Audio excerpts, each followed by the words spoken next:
नमो भगवते तस्मै कृष्णायाद्भुतकर्मणे रूपनाम विभेदेन जगत् कीर्ति यो यतः सच्चिदानन्दरूपाय विश्वोत्पत्त्यादिहेतवे तापत्रय विनाशाय श्रीकृष्णाय वयं नुमः।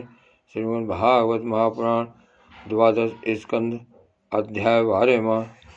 श्रीमद्भागवत की संक्षिप्त विषय सूची। श्री सूत जी कहते हैं, शौनक जी, वह निर्मल ज्ञान भी जो मोक्ष की प्राप्ति का साक्षात साधन है, यदि भगवान की भक्ति से रहित हो तो उसकी उतनी शोभा नहीं होती। फिर जो कर्म भगवान को अर्पण नहीं किया गया है, वह चाहे कितना ही ऊंचा क्यों न हो, सर्वदा अमंगल रूप दुख देने वाला ही है। वह तो शोभन वर्णीय हो ही कैसे सकता है। वर्णाश्रम के अनुकूल आचरण, तपस्या और अध्ययन आदि के लिए जो बहुत बड़ा परिश्रम किया जाता है, उसका फल है केवल यश अथवा लक्ष्मी की प्राप्ति। परंतु भगवान के गुण, लीला, नाम आदि का श्रवण, कीर्तन आदि तो उनके श्री चरण कमलों की अविचल स्मृति प्रदान करता है।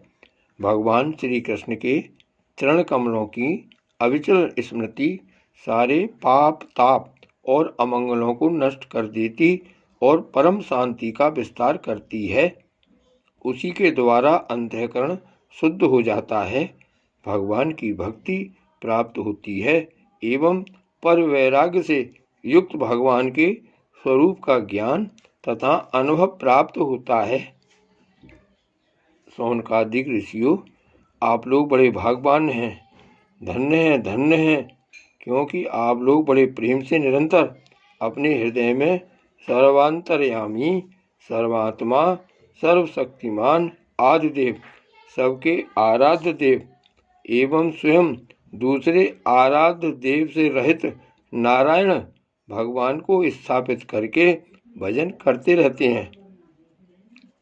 जिस समय राजर्षि परीक्षित अनशन करके बड़े बड़े ऋषियों की भरी सभा में सबके सामने श्री सुखदेव जी महाराज से श्रीमद् भागवत की कथा सुन रहे थे, उस समय वहीं बैठकर मैंने भी उन्हीं परम ऋषि के मुख से इस आत्म तत्व का श्रवण किया।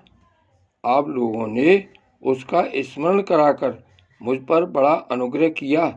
मैं इसके लिए आप लोगों का बड़ा ऋणी हूँ। जय श्री कृष्ण। श्री भागवत भगवान की जय।